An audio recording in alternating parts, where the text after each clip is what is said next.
ये है Gayatri media group और आप देख रहे हैं ताज न्यूज, आईना सच का।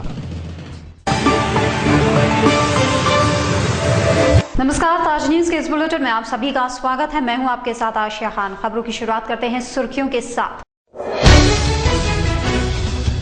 अधिवक्ताओं के परिवार की लगा आधार कार्ड कैंप, जानकारी के अभाव में आमजन भी पहुंचे कलेक्ट्रेट, फैल गई अव्यवस्था।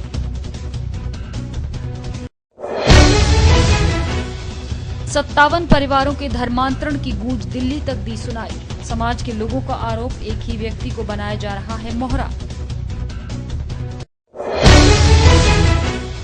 सामाजिक संस्थाएं सर्दियों में करती हैं रैन बसेरों का इंतजाम, लेकिन रैन बसेरों के चौकीदार वसूलते हैं इनसे सुविधा शुल्क। और ताजमहल की सुरक्षा में लगे जवान नहीं हैं कर्तव्य के प्रति सचेत। लाखों की भीड़ के बावजूद आपस में गपशप करते आए नजर। अब खबरें विस्तार से।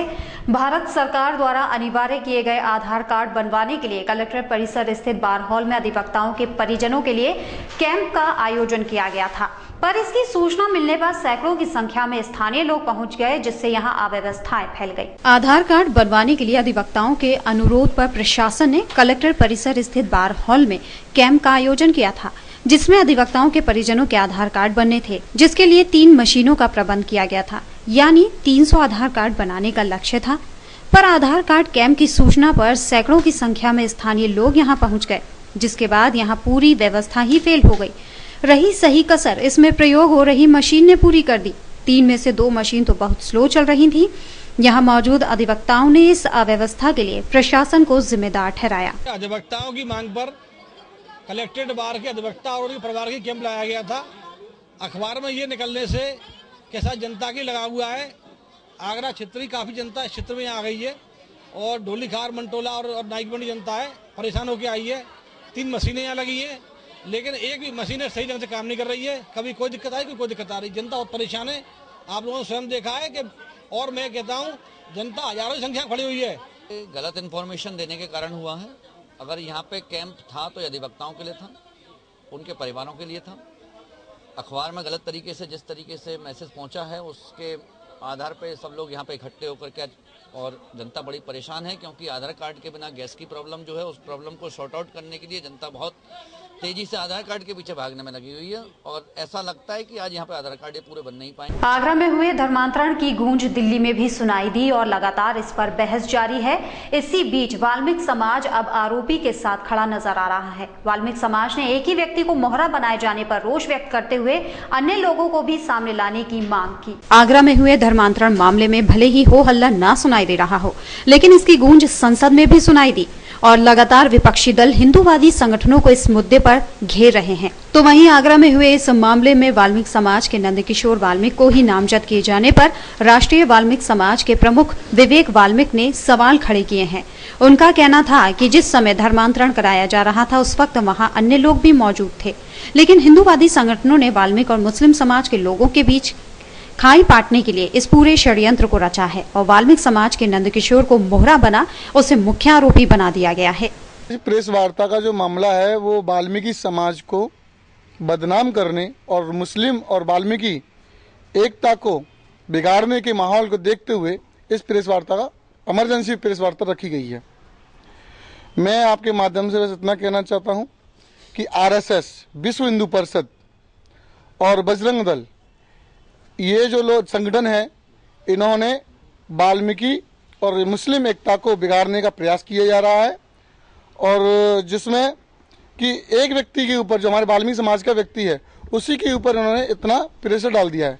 सभी जानते हैं कि एक व्यक्ति कभी 60 परिवारों का धर्म परिवर्तन अकेले नहीं कर सकता, तो फिर एक व्यक्ति के ऊपर 5,000 रुपये इनाम, अब तो 10,000 कर दिया, ऐसा क्यों?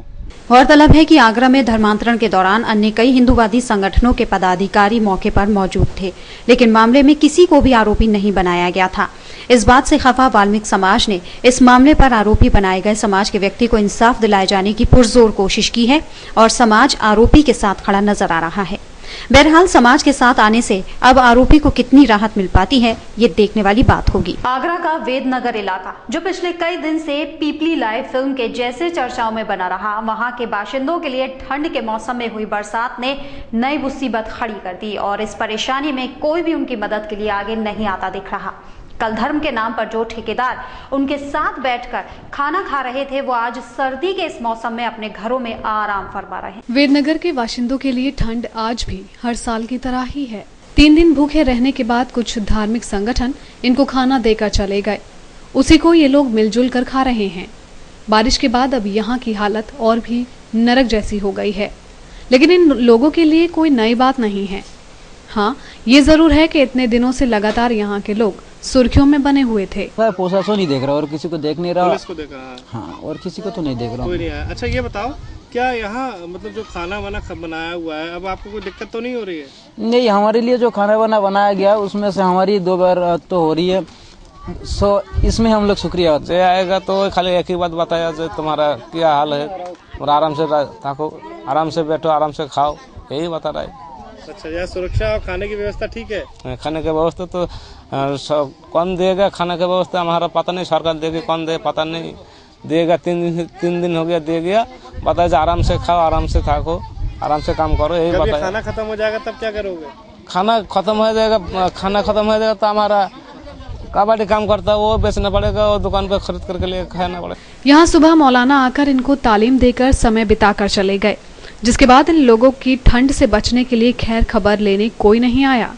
तमाम वो लोग जो इन लोगों को रोजगार और बेहतर जिंदगी देने की बात कर रहे थे, वो लोग भी धुएं की तरह गायब हो गए और ये लोग भी इनसे हताश दिखाई नहीं दिए, क्योंकि इन लोगों को पता था कि लौटकर इन्हें इसी जिंदगी का हिस्सा बनना है। केंद्रीय मानव संसाधन राज्य मंत्री का कैलाश मंडल ने किया भव्य स्वागत। इस मौके पर प्रोफेसर रामशंकर कठेरिया ने कई मुद्दों पर खुलकर अपने विचार रखे। धर्मांतरण के मुद्दे पर उन्होंने अपनी दृढ़ता रखी तो यादव सिंह के मसले पर भी कड़े शब्दों में अपने विचार रखे और बसपा सुप्रीमो की जांच तक की बात कह डाली। इस सम्मान समारोह के दौरान राज्य मंत्री बेहद गदगद नजर आए और कैलाश मंडल के अध्यक्ष की पूरी प्रशंसा की। केंद्रीय मानव संसाधन विकास राज्य मंत्री डॉक्टर रामशंकर कठेरिया का कैलाश मंडल में हुआ भव्य स्वागत समारोह, जहां सैकड़ों की तादाद में आए भाजपा कार्यकर्ताओं ने केंद्रीय मंत्री को फूलमाला पहनाकर गर्मजोशी से स्वागत किया। वहीं इस मौके पर केंद्रीय मंत्री के आगमन की सूचना पर सैकड़ों की संख्या में लोग कार्यक्रम स्थल पर पहुंचे। पहली बार कैलाश मंडल आने पर मंडल अध्यक्ष दिनेश द्विवेदी ने उनका सम्मान किया। वहीं क्षेत्रीय महिलाओं ने शॉल भेंट कर उनका सम्मान किया। आगरा में बैराज और इंटरनेशनल एयरपोर्ट की बात दोहराते हुए केंद्रीय मंत्री कठेरिया ने जल्द ही आगरा की समस्याओं को दूर करने की बात कही। मंत्री विश्वविद्यालय की जो समस्याएं हैं, प्रवेश की, परीक्षा की, परिणाम की, प्रबंधन की, इन चारों विषयों पर हम गंभीर हैं और मुझे लगता है कि 6 महीने में विश्वविद्यालय की समस्याओं का समाधान होगा। कैलाश मंडल अध्यक्ष दिनेश द्विवेदी आवास पर आयोजित सम्मान समारोह में सांसद कठेरिया ने लोकसभा चुनाव में क्षेत्र की जनता द्वारा दिए गए सहयोग के लिए भी धन्यवाद व्यक्त किया। वहीं भाजपा का कुनबा बढ़ाने के लिए देश भर में चल रहे भाजपा सदस्यता अभियान में मंडल अध्यक्ष दिनेश द्विवेदी द्वारा किए जा रहे कार्य की सराहना की गई। आज के सर्वे के लिए उसके लिए 15 लाख रुपए की किस्त आ चुकी है और उस पर काम तेजी से चल रहा है। लेकिन हमारे कार्यकाल में, इसी कार्यकाल में 4 साल 4.5 साल में बैराज शहर को हम देंगे, पक्का देंगे, ठीक है ना। और सारी समस्याओं के लिए हम लोग लगे हैं, जुटे हैं, पूरी तरह लगे हैं। जी का सम्मान हमारे कैलाश मंडल में किया गया। पहली बार मंत्री होने के बाद हमारे मंडल में आए हैं। हम लोग जितने भी सभी लोग कार्यकर्ता हैं उनका पूरा जोर शोर से स्वागत कर रहे हैं। मंत्री जी हमारे आए हैं तो स्वागत। क्षेत्र की जो समस्या है उनके संदर्भ में मंत्री को अवगत कराया जाए। हाँ, क्षेत्र की समस्याओं के विषय में उनको अवगत कराया जाएगा। हम लोगों के साथ पहले कार्यकर्ताओं के साथ बैठ रहे हैं, कार्यकर्ताओं के साथ वो हमारी समस्या को सुनेंगे, समझेंगे, उसके बाद मंत्री जी हमारी समस्याओं को दूर भी कर। इस मौके पर मीडिया से मुखातिब होते हुए केंद्रीय मंत्री ने आगरा में हुए धर्मांतरण पर अपनी सफाई पेश की। धर्मांतरण की घटना से इनकार करते हुए भाजपा के राष्ट्रीय महासचिव इसे घर वापसी बताते हैं। राष्ट्रीय महासचिव ने पूर्व मुख्यमंत्री पर निशाना साधते हुए यादव सिंह मामले में मायावती की संपत्ति की जाँच की मांग की। इच्छा से बिना दबाव के घर वापसी का हम स्वागत करते हैं और ये घर वापसी का सिलसिला जारी रहना चाहिए। धर्मांतरण के पक्षधर हम नहीं हैं। धर्मांतरण पर सख्त कानून बने, इसके पक्षधर भारतीय जनता पार्टी है। जो यादव सिंह पर इतनी बड़ी संपत्ति आई है और उस संपत्ति में मायावती जी के भाई आनंद और उनकी पत्नी पूरी तरह इन्वॉल्व है, इसलिए हमारी मांग है कि मायावती की जांच होनी चाहिए और जो दोषी हैं उनके खिलाफ कार्रवाई। प्रेस वार्ता के बाद शिवपुरम पार्क में कार्यकर्ता और पदाधिकारियों ने रात्रि भोज का कार्यक्रम संपन्न हुआ। लोकसभा चुनाव से पहले भी केंद्रीय मंत्री ने शिवपुरम का दौरा कर क्षेत्र की समस्याओं के निदान की बात कही थी। अब मंडल अध्यक्ष क्षेत्र की समस्याओं के समाधान के लिए हर स्तर पर प्रयास करने में लगे हुए हैं। इसी क्रम में केंद्रीय मंत्री को सम्मान समारोह में बुलाकर क्षेत्र की समस्याओं से भी रूबरू कराया गया। बीते दिन हुई बारिश के बाद शहर में सर्द हवाओं का कहर बरसना एक बार फिर शुरू हो गया है, जिससे गरीब और बेसहारा लोग ठंड में ठिठुरने को मजबूर हैं। वहीं प्रशासन की तरफ से अभी तक ठंड से बचाव के लिए कोई इंतजाम नहीं किए गए। सर्द हवाओं ने आगरा शहर पर अपना कहर बरसाना शुरू कर दिया है, जिसका सीधा असर गरीब और बेसहारा लोगों पर पड़ता दिख रहा है, क्योंकि इनके पास सर्दी से बचाव के कोई इंतजामात नहीं है। वहीं प्रशासन जो हर वर्ष इन गरीबों के सर्दी से बचाव के लिए अलाव और रेन बसेरों की व्यवस्था करता है, वो भी अभी तक नहीं कर पाया है, जिससे ये गरीब और बेसहारा लोग ठंड में ठिठुरने को मजबूर हैं। साथ ही आगरा शहर में जगह जगह गरीब परिवार पेड़ से लकड़ी तोड़कर अलाव जलाते दिखाई दे रहे हैं, जिनके अलाव लकड़ी की कमी के कारण कुछ ही मिनटों में जलकर खाक हो जाते हैं। क्या रैन बसेरे या कुछ ऐसा इंतजाम? रैन बसेरे की तरफ बना हुआ है। पैसे मांगते हैं वहाँ। कहाँ पे 20 रुपए मांगते हैं? 10 रुपए 20 रुपए मांगते हैं रैन बसेरे में। अच्छा, और ये लकड़ियों का इंतजाम कहीं हुआ? हम तो तोड़ लाते और जलाते। ऐसा हो गया था, हालत हो गया। अच्छा, तो प्रशासन ने कोई अलाव का इंतजाम किया अभी तक? कुछ नहीं था। लकड़ियाँ कहाँ से आ रही हैं? तोड़ के ले आते सब दिन के। कोई रात में रुकने की कोई व्यवस्था? कुछ नहीं है, सब ऐसे ही रात करती है। फिलहाल तो ये गरीब और बेसहारा लोग ठंड में ठिठुरने को मजबूर हैं। वहीं अब देखने वाली बात ये होगी कि प्रशासन कब तक इन गरीब और बेसहारों के लिए ठंड से बचाव के पुख्ता इंतजामात करवाता है, ताकि ये गरीब भी अपना बचाव इन सर्द हवाओं में कर सकें। प्रदेश में महिलाओं पर बढ़ते हुए उत्पीड़न को रोकने के लिए नारी रक्षा अभियान द्वारा दीवानी चौराहा पर कार्यक्रम आयोजित किया गया। दीवानी चौराहे से लेकर शहीद स्मारक तक नारी रक्षा अभियान संस्था द्वारा पैदल मार्च निकाला गया। हर दिन प्रदेश में महिलाओं पर अत्याचार बढ़ते ही जा रहे हैं, जिनसे न केवल महिलाएं चिंतित हैं, बल्कि वो लोग भी काफी परेशान हैं, जो कि वाकई में महिलाओं का सम्मान करते हैं। जिसको देखते हुए नारी रक्षा अभियान की टीम ने शहीद स्मारक तक पैदल मार्च किया। संस्था से जुड़े लोगों ने इस पूरे अभियान के बारे में बताया। मैं नारी रक्षा अभियान से जुड़ा हुआ हूँ सक्रिय रूप से।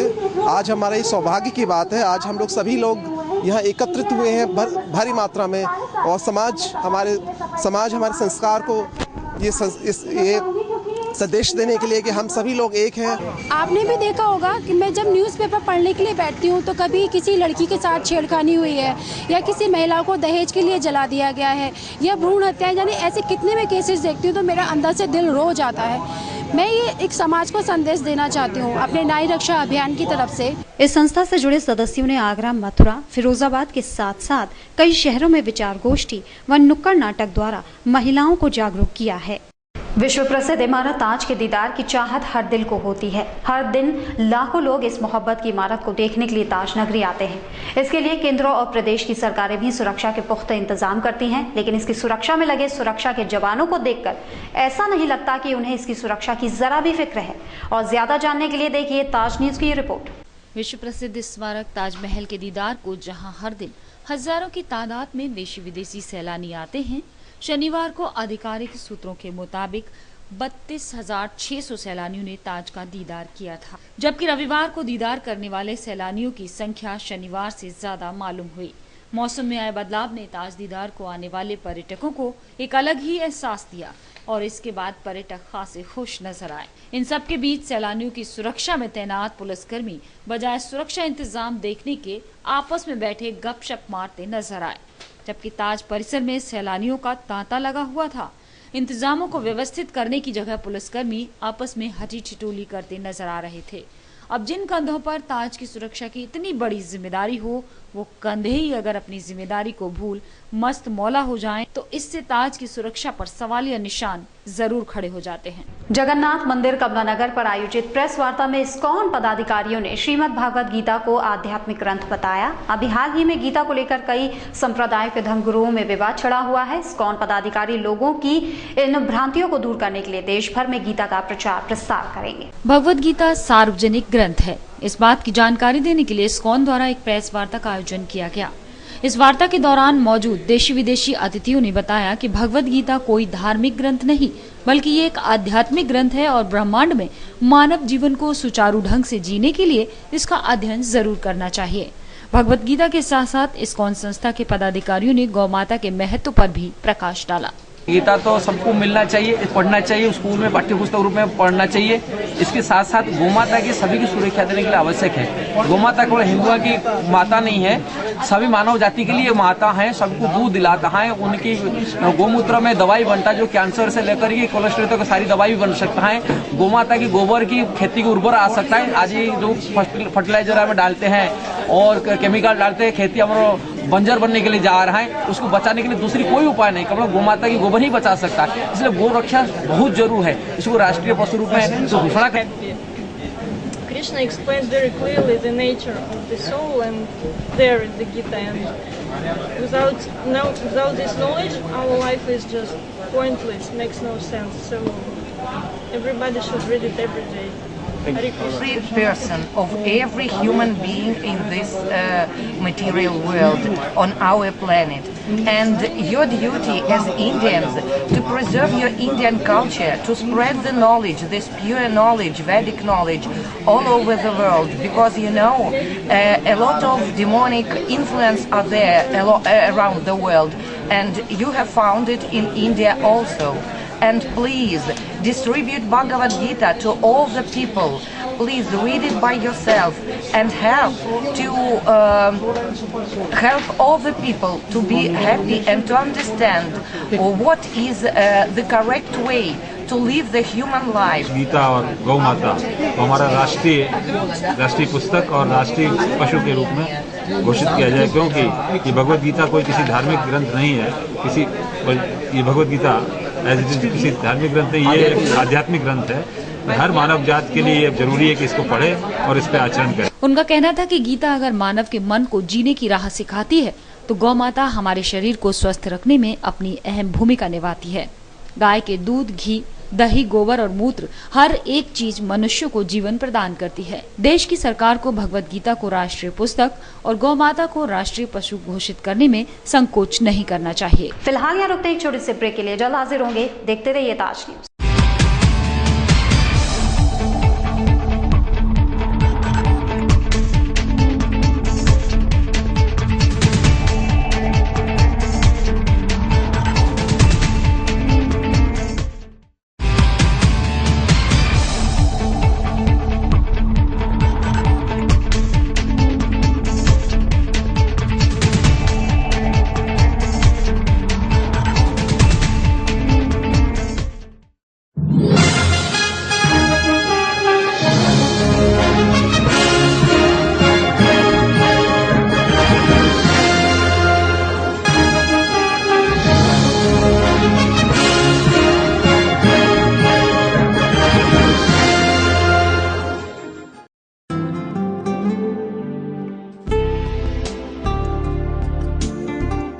सरल हुआ, सुगम हुआ नया विद्युत संयोजन। अब टोरंट पावर में नया विद्युत संयोजन का आवेदन करना और भी सरल हुआ। आप निम्नलिखित दस्तावेजों के साथ हमारे किसी भी ग्राहक सेवा केंद्र में संपर्क करें और शीघ्र नया संयोजन पाएं, जैसे ग्राहक द्वारा भरा हुआ आवेदन पत्र, परीक्षण पत्र, लाइसेंस, विद्युत ठेकेदार द्वारा प्रमाणित आवेदक का एक पासपोर्ट साइज फोटो, पहचान पत्र की प्रतिलिपि, यदि उपभोक्ता गरीबी रेखा के अंतर्गत है तो बीपीएल राशन कार्ड की प्रतिलिपि।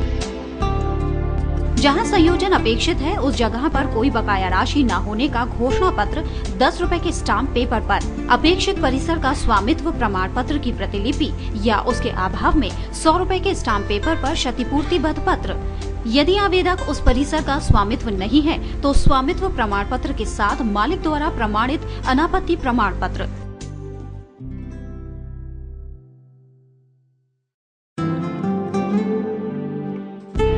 हमारे ग्राहक सेवा केंद्र का पता है पूर्वानंद प्लाजा, राम रघु हॉस्पिटल के सामने, चर्च रोड, आगरा, 49 सदर बाजार, शिवहरी रोड, शॉपिंग आउटलेट के सामने, आगरा और 286 जयपुर हाउस, एडीए कार्यालय के निकट, आगरा। हमारा हेल्पलाइन नंबर है 0562242554। साई आशा प्रॉपर्टीज, एडीए अप्रूव्ड कोठी प्लॉट्स खरीदने व बेचने के लिए संपर्क करें। ताज नगरी 2 में एडीए अप्रूव्ड प्लॉट्स के लिए संपर्क करें।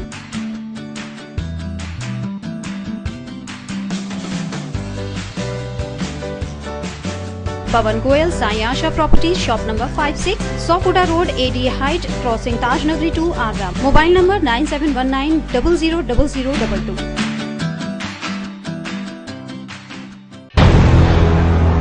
इसी एकता के मंत्र को लेकर के ये देश आगे बढ़े। साइकिल भी सस्ती कर दी। अच्छा, कईयों के चुनाव चिन्ह ऐसे हैं जिसमें टैक्स कमी नहीं कर सकते।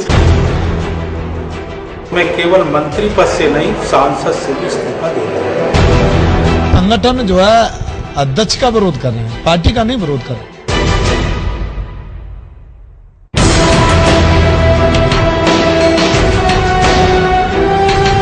जैसा कि आप जानते हैं, हम हर बार आपके सामने एक ऐसे ज्वलंत विषय को लेके आते हैं जिस पे आप भी मजबूर होते हैं विचार करने को और हम भी मजबूर होते हैं उस विषय को चुनने। क्या हम देशभक्त हैं? प्रश्न के साथ साथ बहुत बड़ा एक विचार मंथन हमें करना है।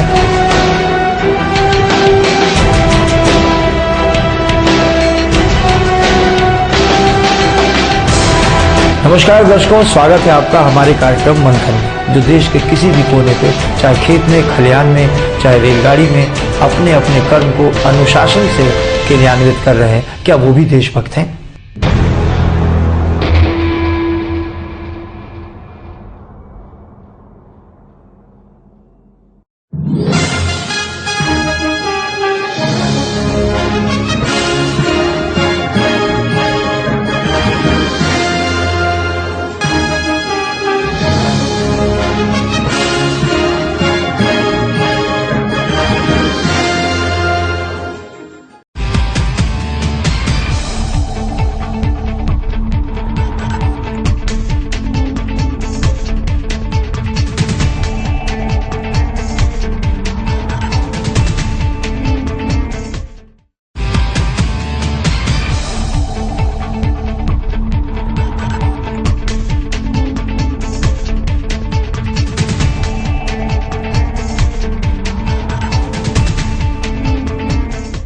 ब्रेक के बाद स्वागत है। देखते हैं अगली खबर।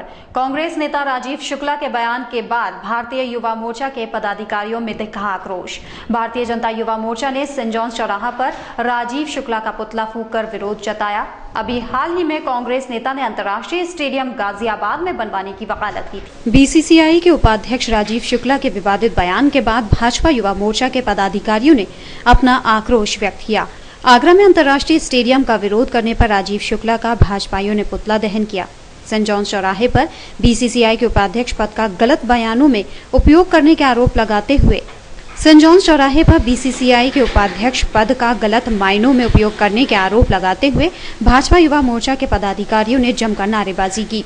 आज भारतीय जनता युवा मोर्चा के कार्यकर्ताओं द्वारा राजीव शुक्ला बीसीसीआई को उपाध्यक्ष उनका पुतला दहन किया गया। आगरा के युवा क्रिकेटर जो बाहर स्टेटों में खेल रहे हैं, राजस्थान में, कोई एमपी में खेल रहा है, कृष्णकांत उपाध्याय, दीपक चार आईपीएल क्रिकेटर है, इन सारे होनहार क्रिकेटरों की वजह से यहाँ आगरा शहर में अंतर्राष्ट्रीय स्टेडियम नहीं है। और ये तुम्हारी राजीव शुक्ला जी हैं, वो ये कहते हैं आगरा में स्टेडियम बनने दूंगा, गाजियाबाद में स्टेडियम बनाऊंगा। राजीव शुक्ला ने सस्ते के दाम में कांग्रेस की सरकार में गाजियाबाद में एक जमीन खरीद ली है। वो चाहते हैं कि बीसीसीआई से सेटिंग कर उस जमीन को औने पौने दाम में बेचकर, जिससे कि उनको फायदा होगा, और वो गाजियाबाद में स्टेडियम बनवाना चाहते हैं। भारतीय जनता युवा मोर्चा आगरा जिला ये कतई बर्दाश्त नहीं करेगा। भाजपा युवा मोर्चा के जिला अध्यक्ष सोनू चौधरी ने बताया कि राजीव शुक्ला अगर अंतर्राष्ट्रीय स्टेडियम की मांग गाजियाबाद में ही करते रहे तो उनके खिलाफ भाजपा उग्र आंदोलन की शुरुआत करेगी। साथ ही राजीव शुक्ला गाजियाबाद में अपनी निजी जमीन पर स्टेडियम बनाने का प्रयास कर अपने मुनाफे की स्कीम बना रहे हैं। गरीब असहाय लोगों के लिए खुले रेन बसेरे बन गए हैं वहां के चौकीदारों के लिए आय का स्रोत। ये हम नहीं कह रहे, ये कह रहा है ताज न्यूज का कैमरा, जिसके सामने इन सहाय लोगों ने अपनी आप बीती सुनाई। देखिए हमारी रिपोर्ट।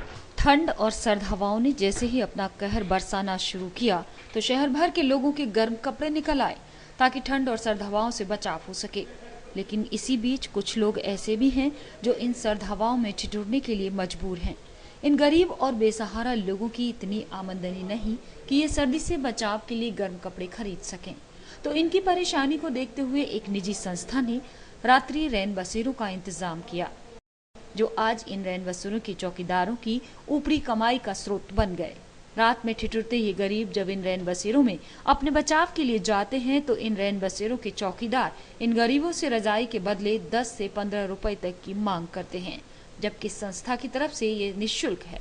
साथ ही इनकी शिकायत संस्थान के संचालक से कोई ना कर दे, इसके लिए बैनर पर लिखे नंबर तक को इन चौकीदारों ने मिटा दिया है। धामने वाली यही चल रही है भाई साहब, आपको क्या कह सकते हैं कि रिक्शे वाले जाते हैं तो उनसे भी पैसे रख लिए जाते हैं, और जैसे गरीब आदमी आ जाता है परदेसी उससे भी पैसे ले लिए जाते हैं। हम एक बार गए थे, हमसे 10 रुपये मांगे। किसने मांगे? वो वहाँ पर रहता है, वहाँ पर रजाई देता है वो चौकीदार जो है। चौकीदार। अब सोचने वाली बात यह है कि अगर इन गरीब बेसहारा लोगों के पास इतना धन होता कि ये इन रजाइयों का किराया दे सकें, तो क्या ये खुद ही रजाई न खरीद लेते? सर्दी से बचाव की आस इन्हें रैन बसेरों तक ले आती है, लेकिन जब यहाँ भी इनसे पैसों की मांग होती है तो ये बेसहारा ठंड में ठिठुरने के लिए मजबूर हो जाते हैं। जब इसकी शिकायत ताज न्यूज के पत्रकार ने निजी संस्था के श्रीनाथ जी के संस्थापक से की तो उनको भी अपने चौकीदारों की इस हरकत पर भरोसा नहीं हुआ। जब उन्हें इसके प्रमाण दिखाए तो उनका गुस्सा अपने चौकीदारों पर ही बरस उठा, जिसके बाद चौकीदारों को फटकार लगी।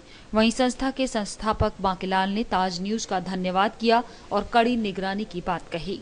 उसमें आज ऐसा है, हम सबसे तो मना कर ही देते कि भाई किसी भी प्रकार की कोई भी पैसा नहीं लेना है, लेकिन फिर भी अब ये चौकीदारी का रातों दिन तो मैं देखने जाऊंगा नहीं, फिर भी पूरा प्रयास ये रखूंगा, डबल चेकिंग करूंगा कि कहीं कोई एक पैसा ना ले। फिलहाल इस मामले को ताज न्यूज ने उजागर कर दिया, लेकिन न जाने कितनी और संस्थाओं के चौकीदार इन गरीब और बेसहारा लोगों का खून चूस रहे होंगे और न जाने कितने ही गरीब इन भ्रष्ट चौकीदारों की बदौलत ठंड में ठिठुरने के लिए मजबूर हो रहे होंगे। ये है आगरा शहर के रात्रि रैन बसेरे, जहां गरीब और बेसहाय लोग रात में अपनी रातें काटने के लिए सहारा लेते हैं, लेकिन यहाँ के चौकीदार उनसे अवैध वसूली करते हैं। यदि इन गरीब और बेसहाय लोगों के पास इतना पैसा ही होता कि वो इनका पैसा अदा कर सके तो शायद वो इन रैन बसेरों का सहारा नहीं लेते। कांग्रेस कमेटी की ओर से घोषित की गई अपनी कार्यकारिणी के पदाधिकारियों को रविवार को उनके मनोनयन पत्र वितरित किए गए। लंबे समय से इन मनोनयन की मांग की जा रही थी।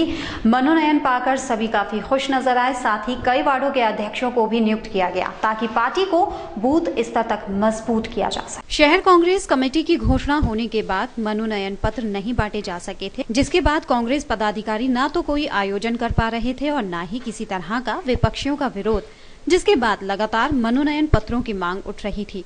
इसके बाद शहर अध्यक्ष ने रविवार को सभी पदाधिकारियों को उनके मनोनयन पत्र वितरित किए, जिन्हें पाने के बाद सभी पदाधिकारी काफी खुश नजर आए।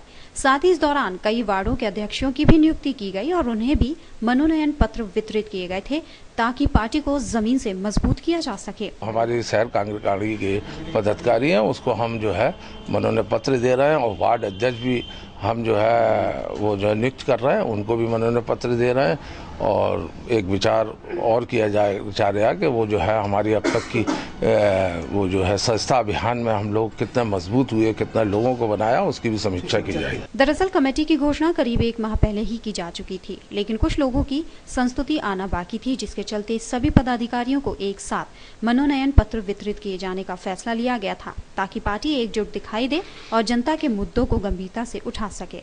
शहर कांग्रेस कमेटी ने कांग्रेस के युवा चेहरा कहे जाने वाले स्वर्गीय संजय गांधी जी की 68वीं जयंती पर उन्हें याद किया और उन्हें अपनी श्रद्धांजलि अर्पित की।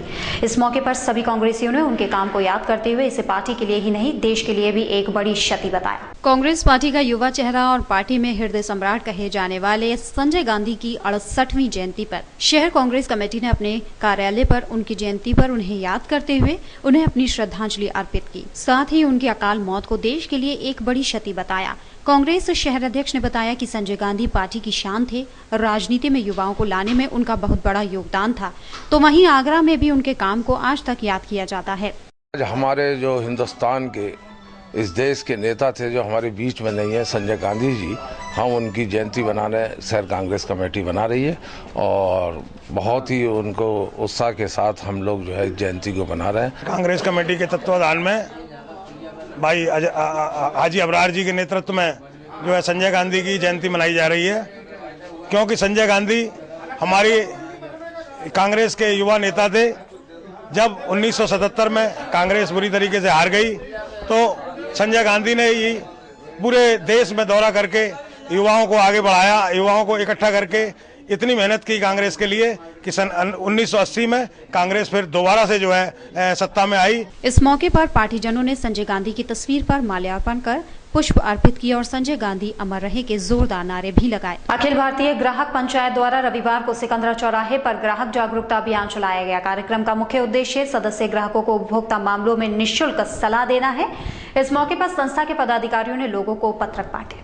अखिल भारतीय ग्राहक पंचायत द्वारा ग्राहक जागरूकता माह के अंतर्गत रविवार सिकंदरा चौराहे पर ग्राहक जागरूकता अभियान चलाया गया। संस्था के मीडिया प्रभारी रुपेश कुमार अग्रवाल ने बताया कि अखिल भारतीय ग्राहक पंचायत एक राष्ट्रव्यापी पंजीकृत संगठन है, जिसका मुख्य उद्देश्य सदस्य ग्राहकों को उपभोक्ता मामलों में निःशुल्क सलाह एवं सहायता देना है, जिससे उन्हें किसी प्रकार का आर्थिक एवं मानसिक कष्ट अथवा हानि न हो। इसी क्रम में रविवार को सिकंदरा चौराहे पर लोगों को पत्रक बांट जागरूक किया गया। वहीं आगामी 21 दिसंबर को सदर, शहीद नगर एवं राजपुर चुंगी चौराहा पर ग्राहक जागरूकता पत्रक वितरण किए जाएंगे। बच्चे बांट रहे हैं। ये एक अखिल भारतीय ग्राहक पंचायत राष्ट्रव्यापी एक संस्था है जो ग्राहकों के हित में काम करती है। ग्राहकों को मानसिक आर्थिक कष्ट न पहुँचे, कहीं कर कोई उनका शोषण ना हो, इसके लिए संस्था काम करती है। आज हमें पर्चे बांट के लोगों को ये बता रहे हैं और हमारा एक कांटेक्ट दे रहे हैं कि लोग हमसे कांटेक्ट करें, ज़्यादा से ज़्यादा उनको कोई तकलीफ होती है, कहीं उनका शोषण हो रहा है तो हमसे कांटेक्ट करें। इसलिए आज हमें पर्चे। कई राज्यों से आए परीक्षार्थियों को परीक्षा केंद्रों तक पहुंचने में काफी परेशानियों का सामना करना पड़ा, क्योंकि रोडवेज बसों के 60 बसों के संचालन के दावे उस समय धरे के धरे रह गए जब मार्ग पर महज दर्जन भर बसें ही नजर आई। शहर में आयोजित पुलिस कांस्टेबल की परीक्षा देने आए परीक्षार्थियों को महानगर बसों की अव्यवस्था के चलते खासी मुसीबतों का सामना करना पड़ा। एमजी रोड समेत अन्य मार्गों पर यातायात सुचारू बनाए रखने के सभी आधिकारिक दावों की उस समय पोल खुल गई जब परीक्षार्थियों की भीड़ शहर की सड़कों पर देखने को मिली, जहां एक ओर महानगर बस अधिकारी संचालन को दुरुस्त रखने की बात कर रहे हैं, वहीं महज 35 सिटी बसों के आवागमन ने हकीकत को बयां कर दिया। पेपर को मद्देनजर रखते हुए हमने बसें और रूटों से काट करके एमजी रोड पे बढ़ाई हैं और उसके चक्कर भी कोशिश करें कि और ज़्यादा लगे। बहुत ज़्यादा ट्रैफिक है यहाँ पर, बहुत परेशानी हो रही है, बहुत ज़्यादा भीड़ भाड़ है यहाँ पर, तो इसलिए बहुत दिक्कत आ रही है हमको। बसों की व्यवस्था क्या है? बसें मिल रही है नहीं मिल रही है? बसें नहीं मिल रही बिल्कुल भी व्यवस्था। कई राज्यों के पुलिस कांस्टेबल की परीक्षा देने आए परीक्षार्थियों को परीक्षा केंद्रों तक आने जाने में खासी मुसीबतों का सामना करना पड़ा, तो वहीं महानगर बसों के आला अधिकारियों के वादे धरे के धरे नजर आए, जिसके कारण परीक्षार्थियों की भीड़ सड़कों पर अपने गंतव्य तक पहुंचने की जद्दोजहद करती रही। साथ ही सिटी बसों में अपनी जान जोखिम में डालकर उन्हें सफर भी तय करना पड़ा। उच्च न्यायालय खंडपीठ की स्थापना को लेकर सभी बार एसोसिएशन आंदोलित हो गई हैं, जिसको लेकर विधि प्रकोष्ठ द्वारा लोगों को जागरूक करने के लिए हस्ताक्षर अभियान चलाकर लोगों को इस आंदोलन से जोड़ा जा रहा है। वहीं आगामी 19 दिसंबर को प्रधानमंत्री के निवास पर होने वाले प्रदर्शन को सफल बनाने के लिए अधिवक्ताओं ने जनसंपर्क शुरू कर दिया है। हाईकोर्ट बेंच के लिए चल रहा आंदोलन तेज होता नजर आ रहा है, जहां अधिवक्ता पैदल मार्च और क्रमिक अनशन कर अपनी मांगों को मनवा रहे हैं।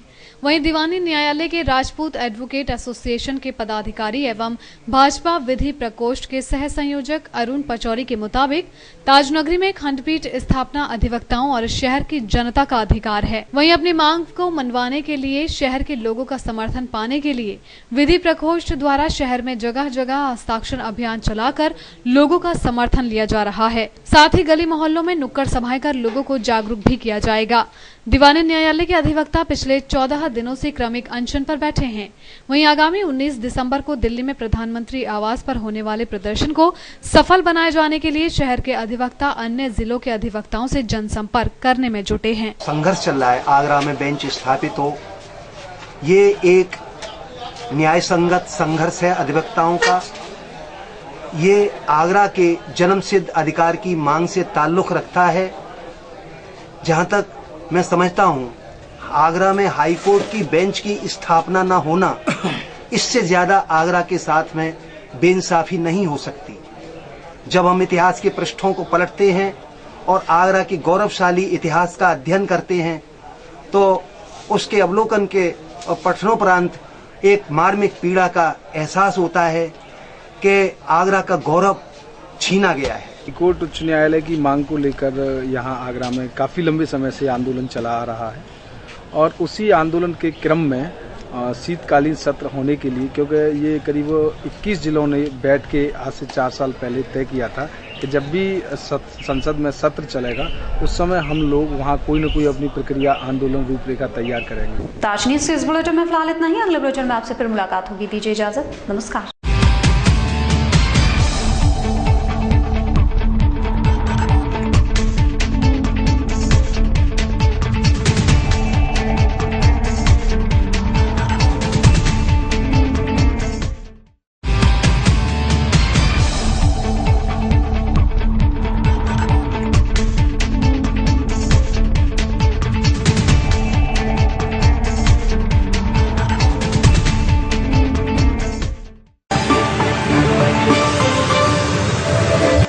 ये है गायत्री मीडिया ग्रुप और आप देख रहे हैं ताज न्यूज़, आईना सच का।